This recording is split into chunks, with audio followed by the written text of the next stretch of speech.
Mesdames et messieurs, chers téléspectateurs, bienvenue à votre émission H comme hémicycle. La tribune de la représentation nationale reçoit sur ce plateau Fatimé Lamana. Bonsoir. Bonsoir, monsieur Doba Robert. Oui, Fatimé Lamana, bienvenue sur le plateau de H comme hémicycle. Vous êtes conseillère nationale.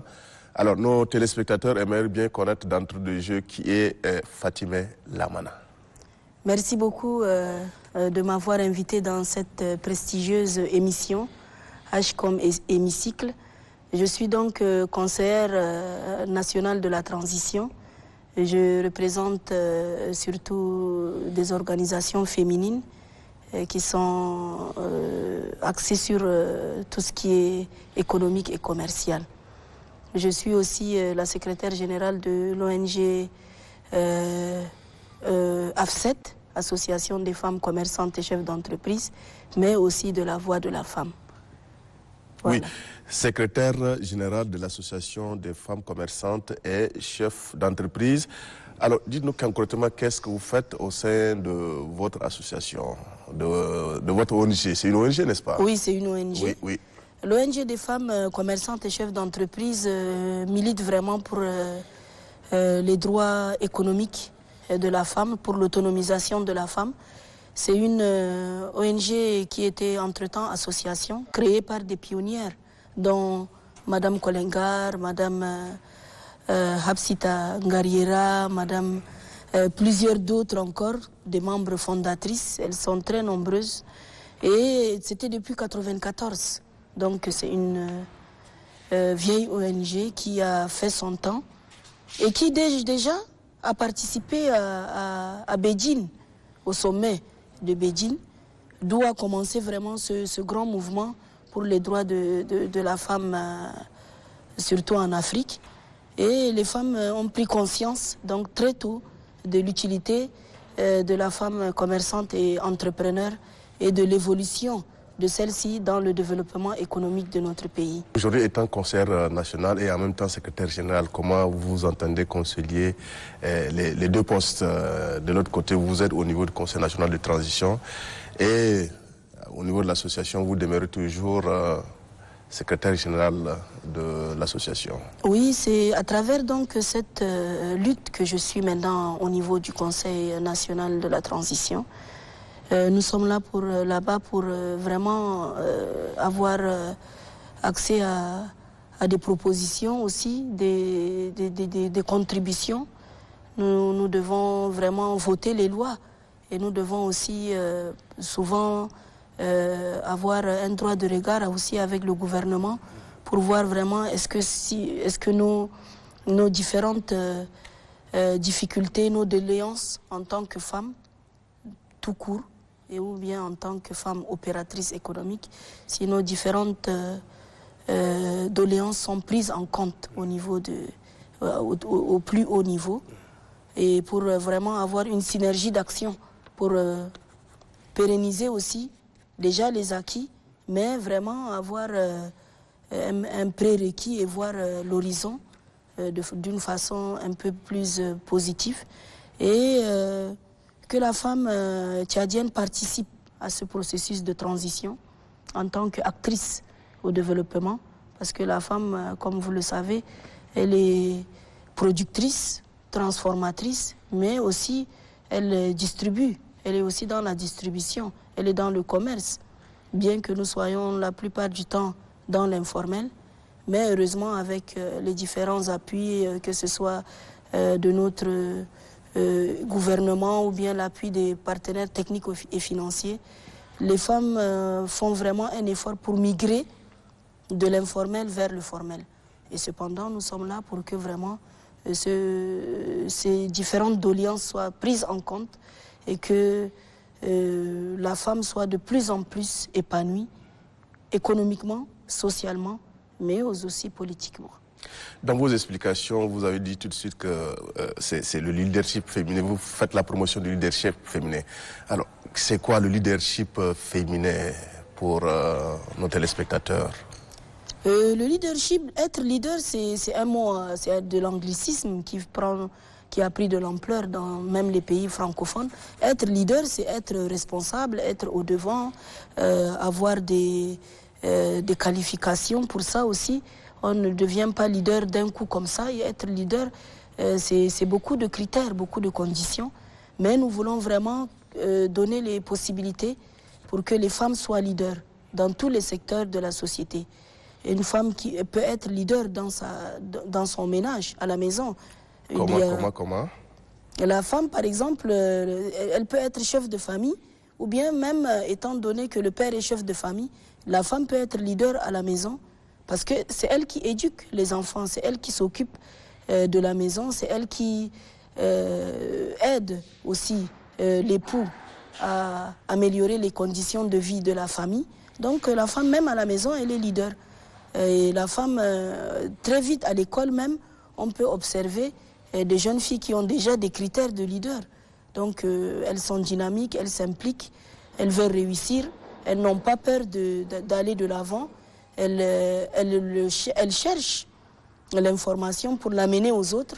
Être leader, c'est pas un but, mais c'est un objectif. Un objectif et un moyen d'aider les autres, de s'ouvrir aux autres. Et quand vous dites leader féminin, c'est leader dans le milieu où il y a beaucoup de femmes. Être leader en milieu rural ou en milieu citadin.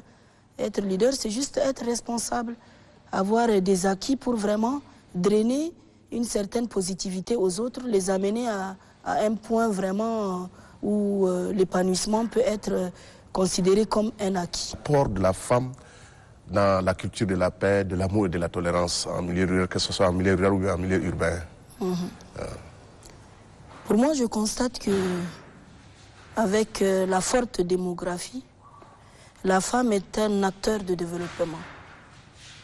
Tout commence par la femme et tout s'arrête aussi au niveau de la femme. C'est de la femme que sort l'homme aussi. Donc la femme est quand même un acteur incontournable aujourd'hui dans le monde, et de tout le temps d'ailleurs.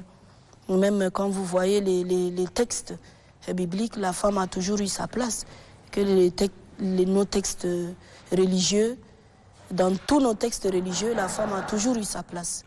Et aujourd'hui, le rôle de la femme s'affirme de plus en plus dans tous les secteurs d'activité, économique, sociale, politique. La femme intervient pour vraiment parvenir aux besoins primaires de sa famille.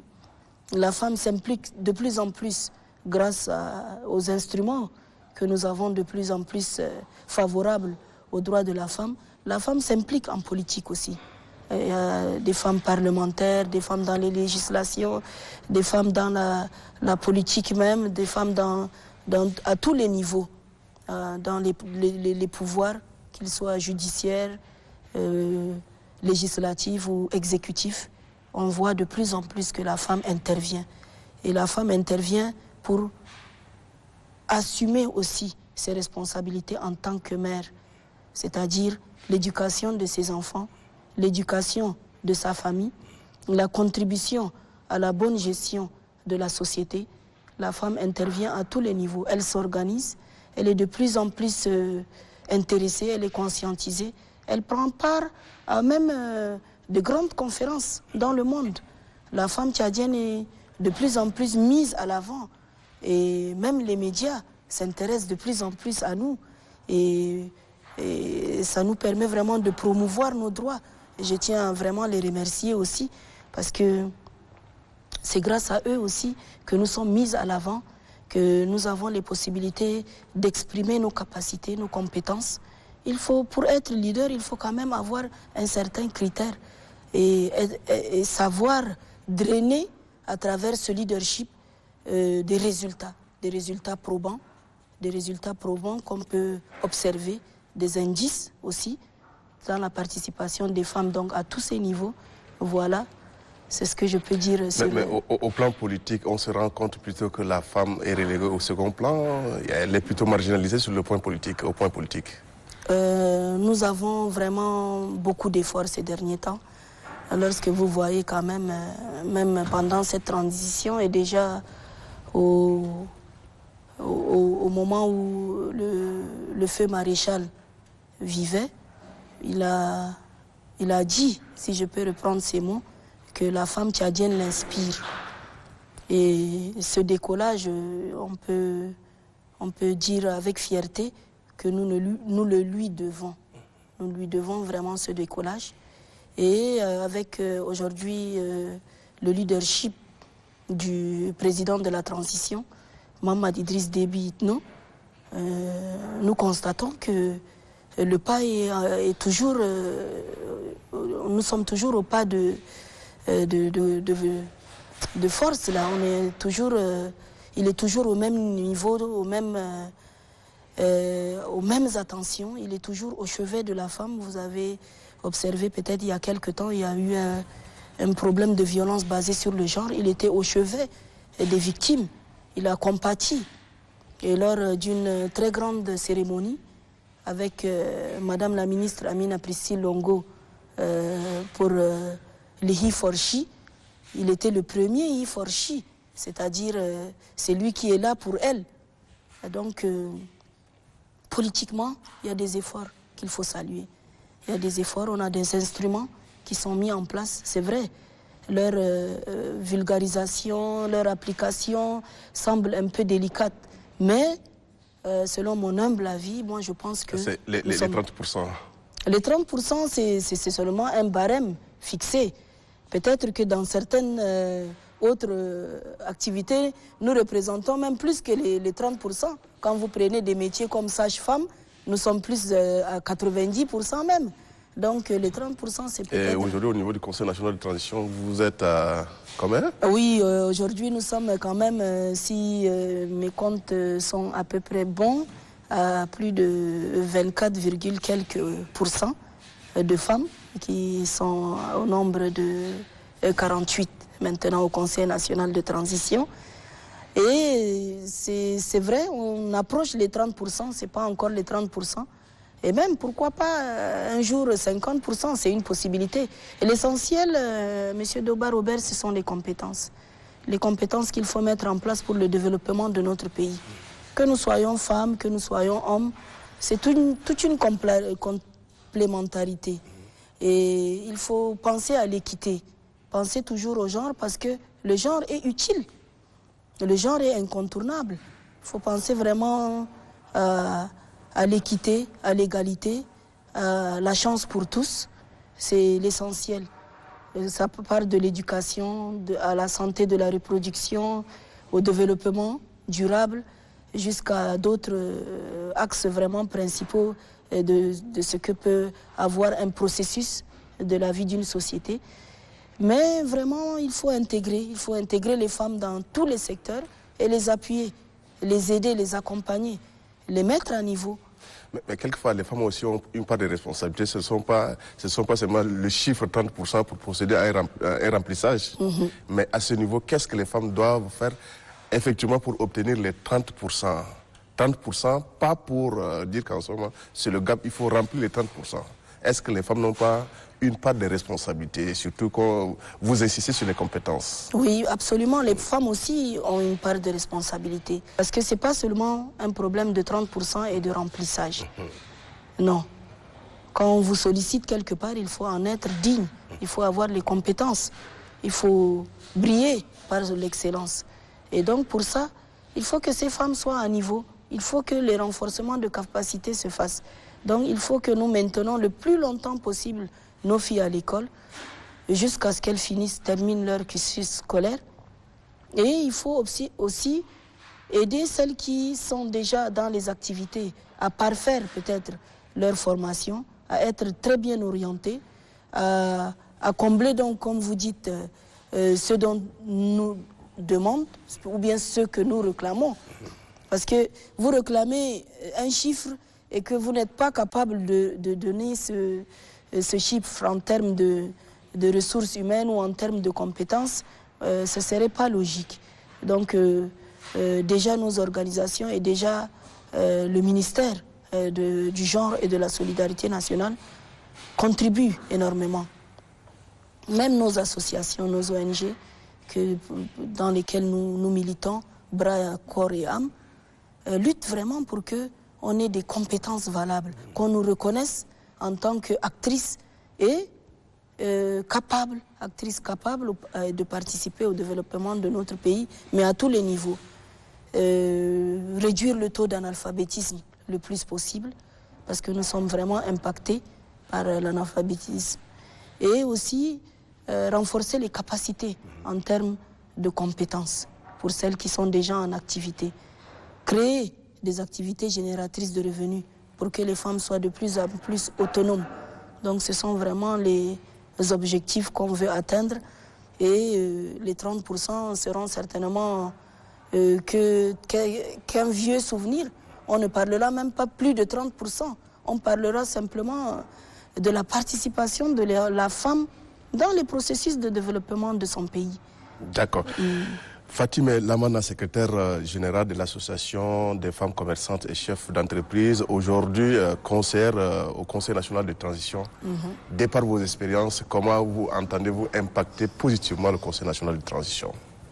Nous allons impacter, bon, déjà le fait qu'il y ait, grâce aux résultats du dialogue national inclusif souverain, on a augmenté aussi le nombre de femmes considérablement.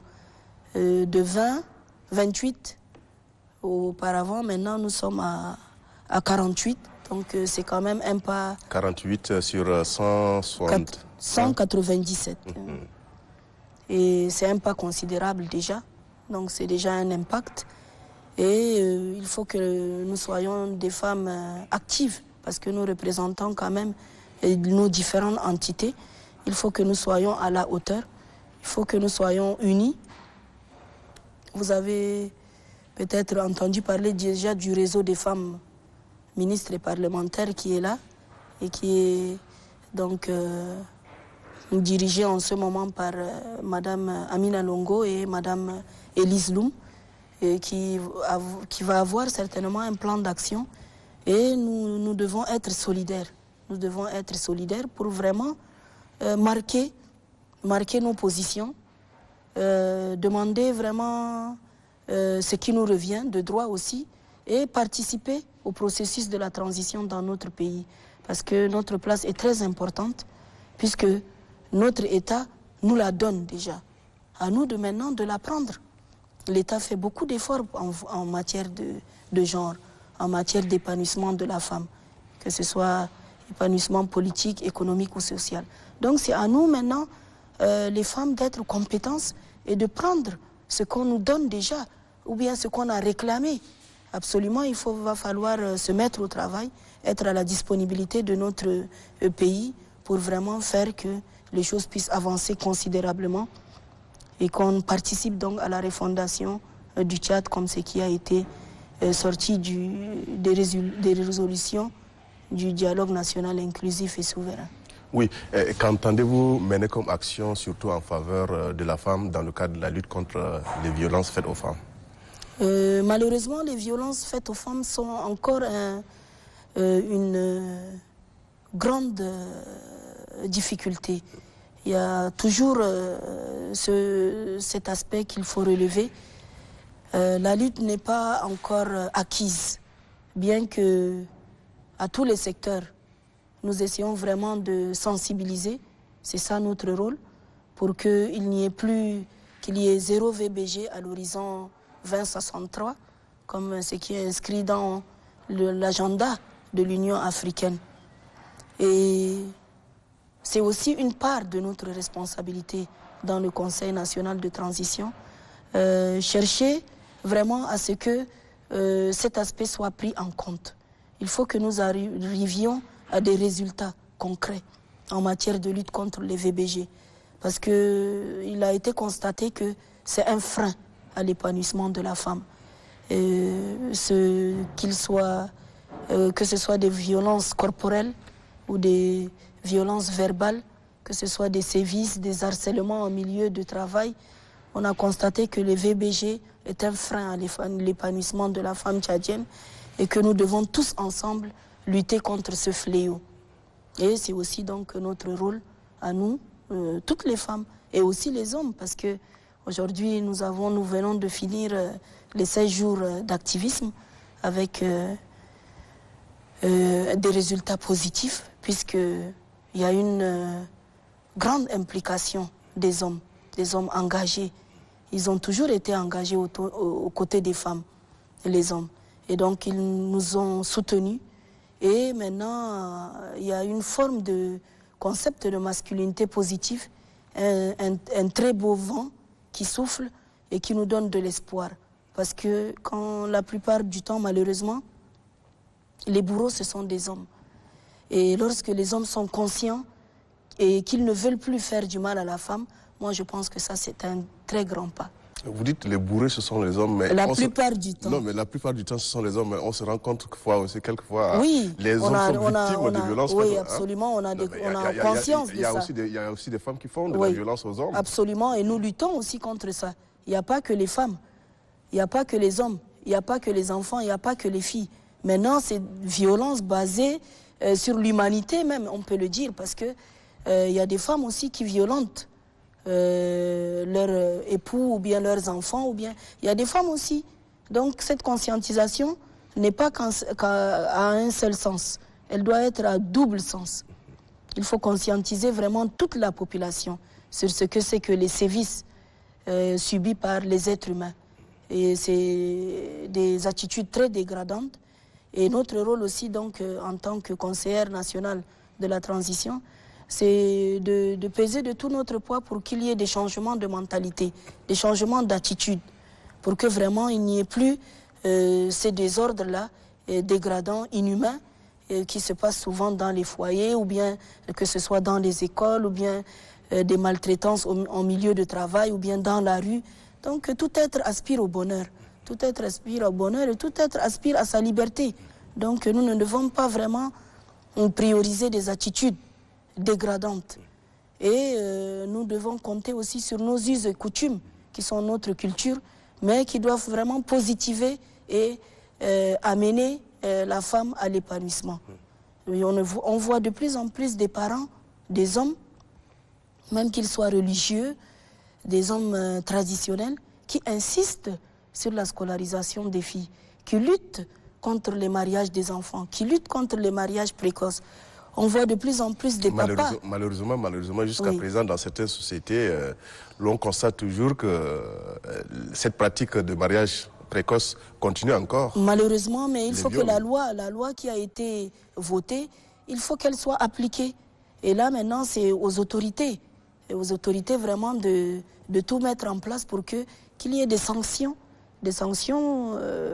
qui ont été prévues donc, par cette loi, afin de décourager tout risque de faire des violences contre les femmes ou les filles, et de respecter aussi les lois, de mettre en application le respect strict de la loi qui exige vraiment qu'il n'y ait pas de violence faite aux femmes.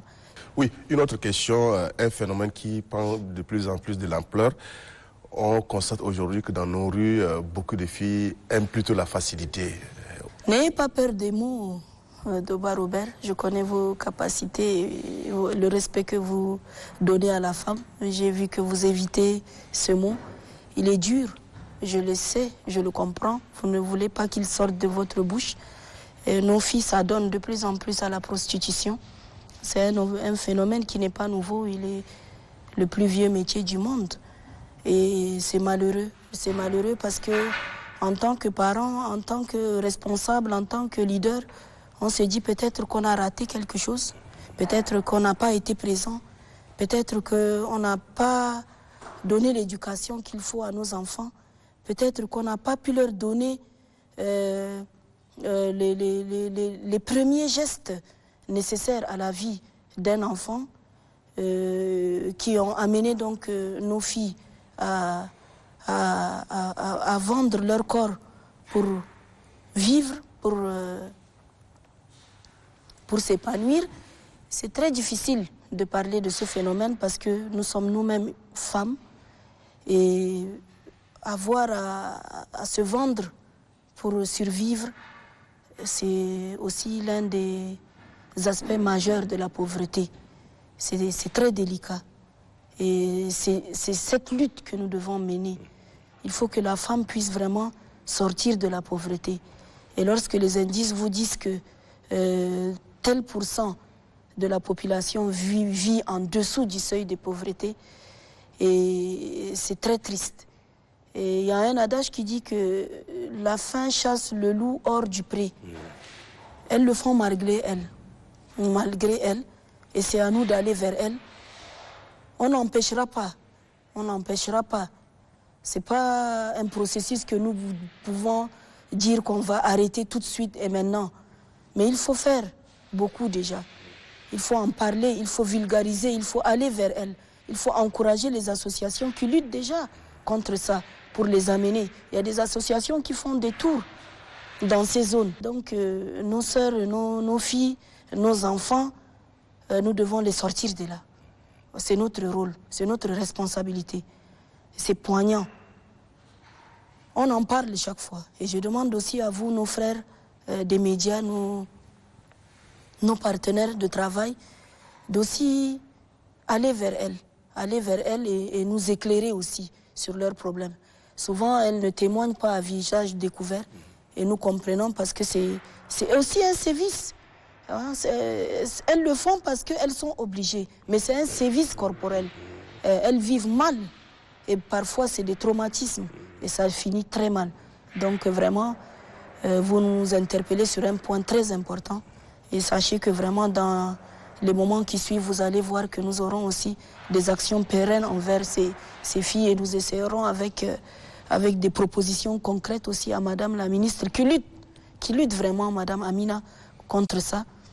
Encore avec des propositions concrètes pour qu'on puisse avoir des renforcements de capacités, on puisse vraiment les réintégrer parce que c'est des victimes, ce sont des victimes, ce sont des survivantes.